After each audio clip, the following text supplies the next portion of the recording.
Salut l'équipe, c'est l'Ovaliste, j'espère que vous allez bien. Moi ça va super, je sais que je publie pas trop en ce moment parce que j'ai un peu de mal à trouver mon rythme entre mon stage que j'ai commencé il y a de ça 3 semaines, la reprise du rugby aussi parce que je commence à reprendre la course doucement avec ma blessure au genou, je vais pouvoir reprendre le terrain et les plaquages et tout d'ici 3 semaines je pense. Mais donc bref, tout ça pour dire que je vais essayer de m'organiser au mieux pour couvrir le tournoi à destination parce que c'est la compétition que je pense je préfère dans le monde rugbystique, je trouve qu'elle est tellement mythique que c'est incroyable cette période de l'année. J'ai toujours un petit peu de mal parce que je trouve ça un peu déprimant, mais par contre le tournoi de destination c'est quand même quelque chose qui me réjouit à chaque fois, et donc j'ai très hâte que ça commence. Donc aujourd'hui on se retrouve avec ma compo pour France-Italie. Je vais vous faire part de mes choix, des joueurs que j'alignerais si j'étais à la place de Fabien Galtier. Donc comme d'habitude tout ce que je vais dire là c'est que mon avis de supporter, ça n'engage que moi, et libre à vous de poster votre compo, votre équipe dans les commentaires de la vidéo. Aussi avant de commencer je me dois de vous dire que cette vidéo est en partenariat avec Betclic, donc le site de paris en ligne, et si ça vous intéresse, rendez-vous en fin de vidéo parce que je vais parler un petit peu des cotes pour les rencontres du week-end.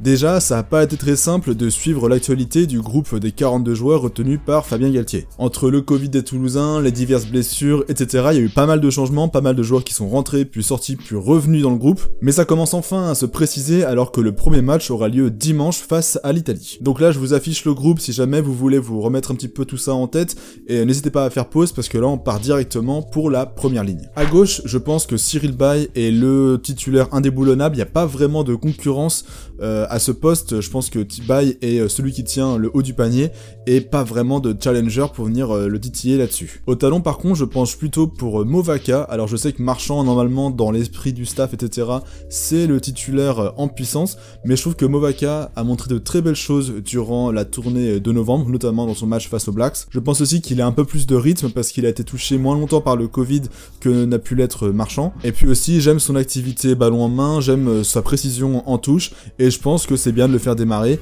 et de mettre Marchand sur le banc pour le remettre tranquillement dans le bain. À droite également, il y a plusieurs possibilités, plusieurs joueurs qui ne sont pas forcément des titulaires incontestables, donc Aldeguerri, Bamba et Antonio entre autres. Personnellement j'opterais pour Antonio pour continuer sur la lancée de la victoire face aux Blacks parce que c'était lui le titulaire lors de ce match. Il me semble plutôt en forme, très solide quand il tient le ballon, bref j'aime bien son expérience et pour moi c'est mon premier choix au poste de numéro 3. En deuxième ligne, là encore ça bataille parce que si Willem C au poste de numéro 5 est maintenant celui qui est incontournable, bah au numéro 4 il y a quand même pas mal de joueurs qui peuvent se disputer le maillot, donc notamment Leroux, Woki et encore Flamand, mais personnellement j'ai choisi de garder le Racingman, déjà parce qu'il sort d'un très gros match face à Toulouse où il a vraiment ferraillé dans les rucks, il s'est montré très agressif et omniprésent dans le combat, et je pense que c'est quelqu'un dont on a vraiment besoin dans le 15 de France pour insuffler ce petit plus d'agressivité dans les phases de combat. Et puis voilà, ça fait longtemps qu'on l'a pas vu en bleu et je pense que c'est un joueur qui est nécessaire dans les matchs un petit peu durs qu'on va avoir lors du tournoi destination,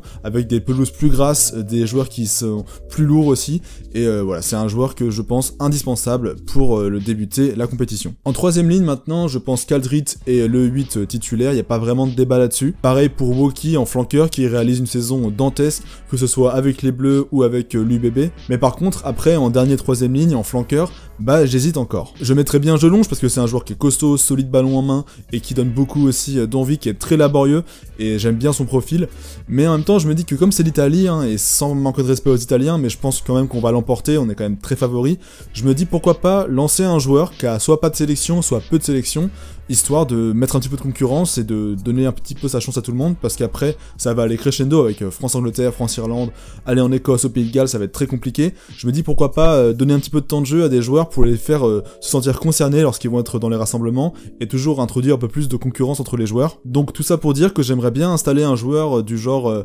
Diallo ou encore Tanga. Tanga, ça fait longtemps que je le suis, depuis qu'il joue à Agen, et j'aimerais bien le voir avoir sa première cape avec les Bleus, je pense que ça serait beau. Donc voilà, pourquoi pas mettre Tanga, c'est un petit peu mon grain de folie dans cette compo. À la charnière, pour moi, par contre, il faut mettre Dupont et Ntamak. Alors je sais qu'il y a eu le Covid, la blessure de Dupont, la méforme des Toulousains en ce moment qui arrivent pas à enchaîner des bonnes performances en 200 clubs. Mais justement, moi je pense qu'il faut profiter de commencer par l'Italie pour les remettre dans le bain et les basculer dans une autre mentalité qui est celle du groupe de l'équipe de France, qui est différente de Toulouse, et donc les mettre vraiment dans un autre univers dans lequel ils seront peut-être plus à l'aise. Et voilà, c'est pour ça que Dupont et Ntamak, c'est la charnière gagnante de la tournée, et je pense que c'est ceux qu'il faut mettre en priorité. En plus, Mathieu Jalibert revient d'une petite blessure à la cuisse, donc pourquoi pas le faire entrer doucement au cours de la partie. On passe au centre maintenant, et pour moi c'est assez clair. La paire de centres que j'aimerais bien voir, c'est Danti avec Ficou. J'ai pas vraiment besoin ni envie de m'étaler là-dessus, je pense que ça coule assez de sources. Même si évidemment j'aimerais bien revoir Moefana et voir ce que donne Favre en bleu, mais voilà, je pense qu'il faut quand même mettre un petit peu de stabilité, et lancer Ficou Danti pour le tournoi, c'est ce qu'il y a de mieux.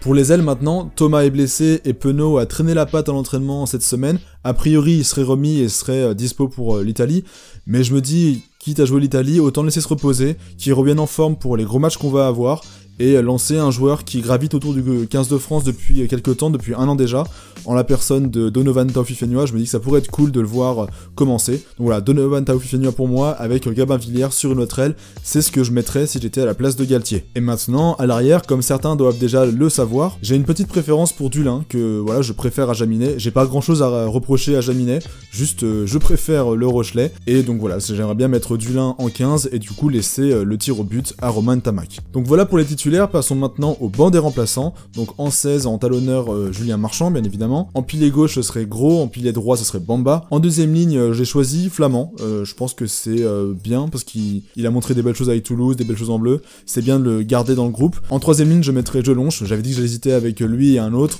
Jelonche sur le banc, c'est très bien. Si jamais on a un petit coup de mou à la 50e, là, il va venir porter sa puissance physique, sa densité dans les zones de combat. Et je pense que voilà, Jelonche, c'est une valeur sûre pour finir la partie. En demi de mêlée, Maxime Lucu, et en demi d'ouverture, Mathieu Jalibert. Et en 3/4, remplaçant polyvalent, j'aimerais mettre Vakatawa. Alors je sais qu'il est pas trop en forme en ce moment, enfin en tout cas il se remet doucement d'une blessure au genou, et il est pas aussi étincelant qu'il a pu l'être l'an dernier, mais je pense personnellement que c'est un talent dont il est difficile de se séparer, et c'est aussi un joueur assez important dans l'effectif du groupe France. Il est là depuis la Coupe du Monde, et donc je le ferais bien rentrer vers la 55-60e pour le remettre en jambes doucement et le faire rentrer dans la compétition. Je pense que Virimi Vakatawa est un des hommes forts du groupe France, et on peut pas l'enterrer comme ça définitivement. C'était donc mes choix pour France-Italie. J'ai hâte de voir les vôtres. Franchement, n'hésitez pas à poster votre équipe dans les commentaires. Sachez que je lis tous les commentaires, et je voulais aussi vous dire merci parce que vous êtes de plus en plus nombreux à me suivre et vous êtes toujours aussi bienveillants. Les commentaires sont vraiment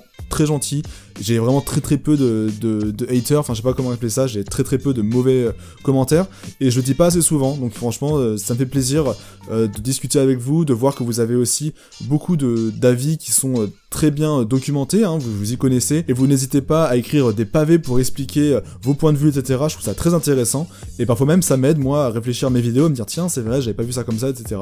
Donc voilà, continuez, merci à vous d'être aussi cool, et j'ai hâte de continuer à faire des vidéos et d'échanger avec vous. Et avant de se quitter, je vous propose d'aller voir ce qui va se faire aussi dans le week-end, et de regarder un petit peu les cotes BetClick. Donc je rappelle pour ceux qui ne savent pas que j'ai un code affilié et un lien affilié avec lequel vous pouvez créer un compte BetClick. Moi ça m'aide un petit peu, ça me finance ma chaîne, et vous ça vous permet de bénéficier d'une offre de bienvenue qui est celle de 100 € en free bet. En gros ça veut dire que si vous faites un premier pari et qu'il est perdant, bah il sera remboursé en free bet, donc c'est de l'argent dans le jeu, et ce jusqu'à 100 €. Alors bon, pour revenir à France-Italie, la France est donnée largement gagnante, hein, sa cote elle est de 1,01, ce qui est très peu, voire même pas du tout intéressant, faut pas parier là-dessus. Mais par contre, moi ce que je ferais, ce serait attendre que la compo sorte et voir quelles sont les cotes des marqueurs, donc notamment Dupont qui a une valeur sûre, mais aussi Ficou, Boki qui peuvent être intéressants à avoir dans ce match-là. Donc voilà, je vous conseille d'aller voir les cotes des marqueurs qui parfois peuvent être très intéressantes. Un des gros chocs du week-end qui attire mon attention, c'est Écosse-Angleterre. L'Écosse a une cote à 2,50, 2,75, donc c'est vraiment pas mal.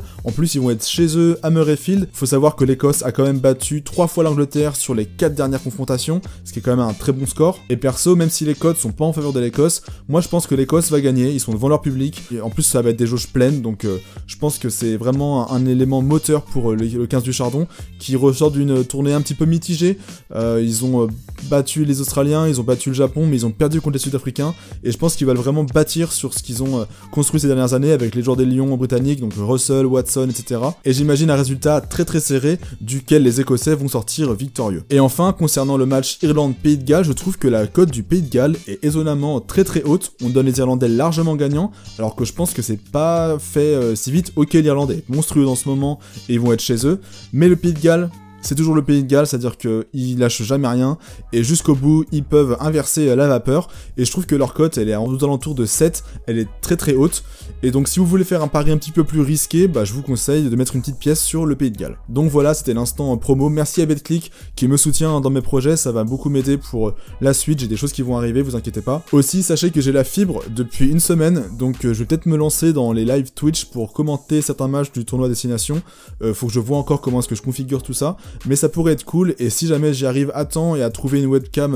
digne de ce nom, j'aimerais bien faire un petit live test pour commenter et regarder ensemble le match Écosse-Angleterre. Donc dites-moi si ça vous botte, et je vous tiens au courant par rapport à ça. Je vous remercie d'avoir regardé cette vidéo, j'espère qu'elle vous aura plu. Moi, en tout cas, je suis très content d'aborder ce tournoi 2022 avec vous. C'est la 3e année maintenant que je fais des vidéos sur les débriefs, etc. Et j'aime beaucoup faire ça. Sachez également que j'ai mes places pour France-Irlande, mais aussi pour Écosse-France, donc je serai à Murrayfield pour supporter les Bleus. Et j'ai hâte aussi d'y être, franchement, je suis vraiment impatient, j'ai juste qu'une envie, c'est de partir. Donc maintenant, je n'ai qu'une chose à dire, allez les Bleus, j'y crois dur comme fer, cette année, elle est pour nous, et on va remporter le tournoi. Et comme je l'ai déjà dit, merci de me suivre, merci d'être si présent dans les commentaires. Si vous aimez mon contenu et que vous voulez en avoir plus, lâchez un pouce bleu, abonnez-vous, ça m'aide vraiment beaucoup à être bien référencé et à gagner en communauté. Et moi je vous dis voilà, à la prochaine, bye Lovali.